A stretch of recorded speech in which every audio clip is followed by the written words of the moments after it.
I spend a lot of time and money to build my perfect creative workspace. I'll share all my best advice and one thing I definitely wouldn't buy again.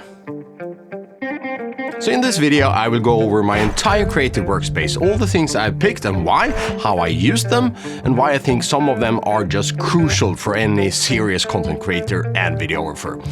I'll also share some things I'm not entirely happy with. So let's get creative.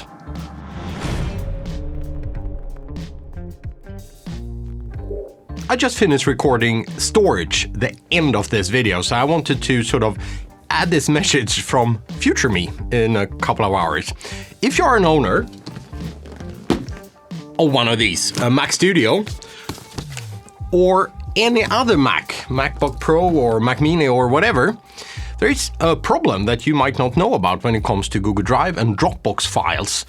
So I sort of figured that out when I did the recording, that I need to mention that early in the video. So if you're curious about that, stay to the end or just forward to when I cover storage. Now back to past, current me, sort of.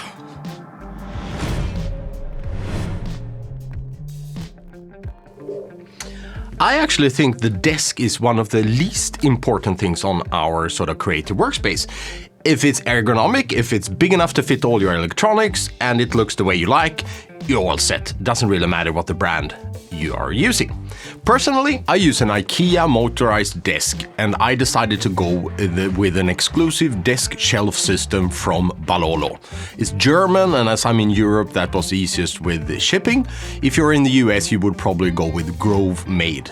All comes with different accessories. I decided to go with a big package and also with some monitor stand, iPad stand, Stream Deck stand, iPhone holder, and a shelf system to hold any additional electronics like my drives and Thunderbolt hub. So now when we have covered sort of the physical aspect, the desk shelf system, more on that later, and the physical desk, let's sort of dive into all the important, all the fun stuff, all the electronics, gadgets, and appliances that I use to stay creative, to increase the level of productivity, adding speed, while staying happy being creative.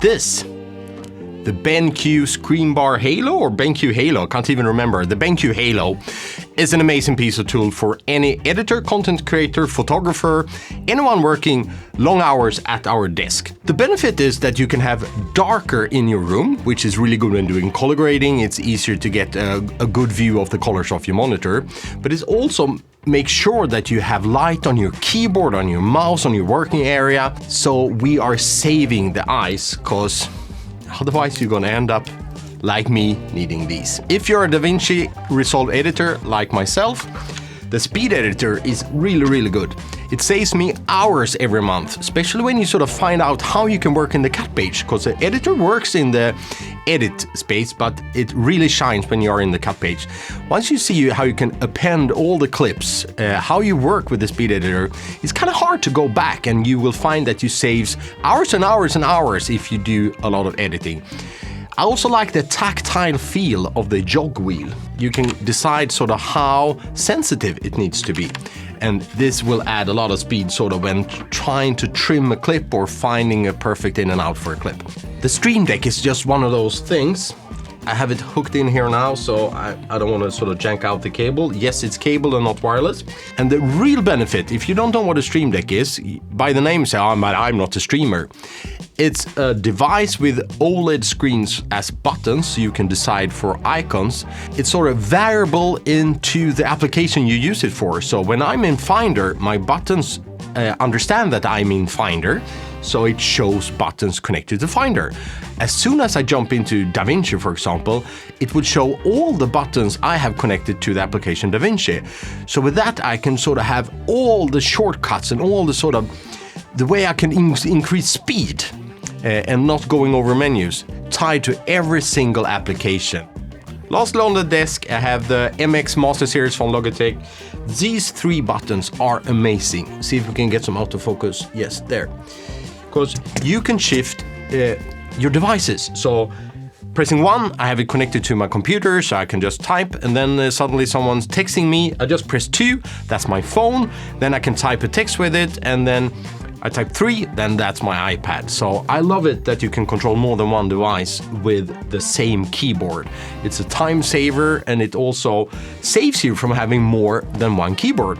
Lastly, we have my old Wacom tablet. For photo retouching, it is amazing. Just being able to switch both the softness, hardness versus the size of our brushes is worth it alone. It's not only a time saver, but it adds precision, and that precision is also worth time and money, because better precision means better quality of your photos, means you can charge your clients more.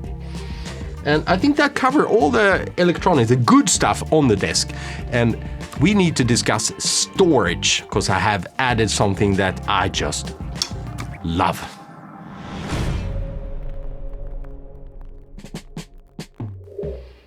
The latest addition to my creative workspace, my perfect creative workspace, is the SanDisk Disk Station. Wow! If you're like me, a photographer, videographer, we usually have more than one camera. We definitely have more than one memory card. And a lot of us also have memory cards of different types.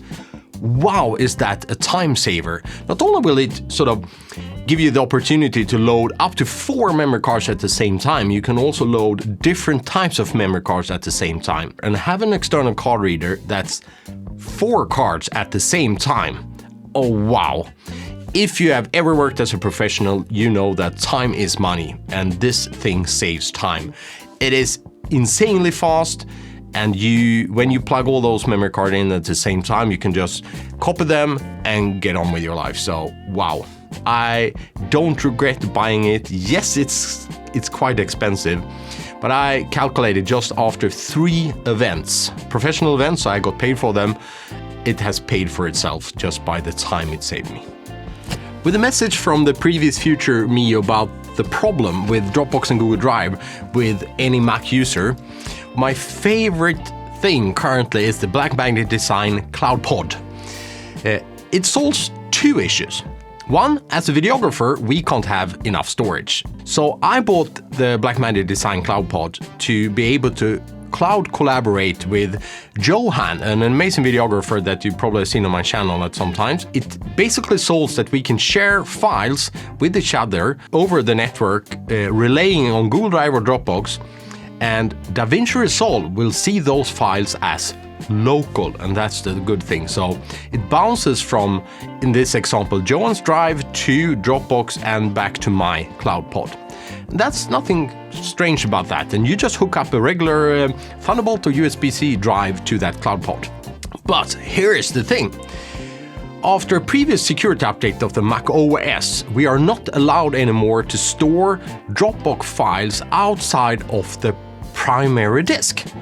And I'm guilty of this, and I know a lot of Mac users are, that you don't spend that 3,000-4,000 extra to have a large SSD drive inside of your Mac Studio or MacBook Pro. Because if that drive fails, and drives can fail, then your entire systems are gone with. So we use external drives.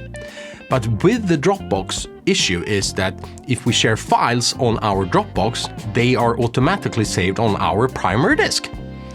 But the CloudPod solves this, because you can store files, you can relay them on Dropbox online only, but the CloudPod from Black Magnet Design will still pull the files into your local SSD connected to your CloudPod. So basically it solves the problem as any Mac user currently have, that you can't have a selective drive for Dropbox or Google Drive. I just love it.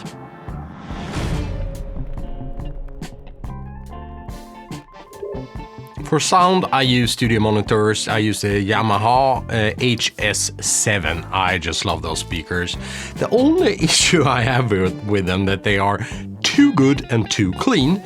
So when I do the mastering of my YouTube videos or client work, when it feels good for me listening here, and then I listen on a bad device like the TV at home, I often find that I can hear the music too much at home, but at my studio monitors they are perfect. So I also use a headset from Shure just to ensure that I'm mastering for all the devices.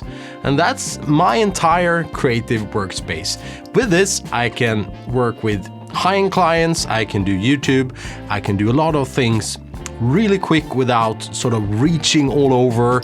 I can sit for long hours without fatigue in my eyes or in my body. I wouldn't say it's maybe the perfect because you can always improve stuff, but I just love my setup and I would love to hear about you. What of all the things I have are you also using and love? And is there anything in my setup that you lack? And before sort of really off, I promised to come back to the one thing I wouldn't buy again. And I think you already know, because I sort of gave you a clue. I said, I'm gonna come back to the desk shelf. That was like 400 or 500 euros. That's more or less $500 US dollars. No, it's not worth it.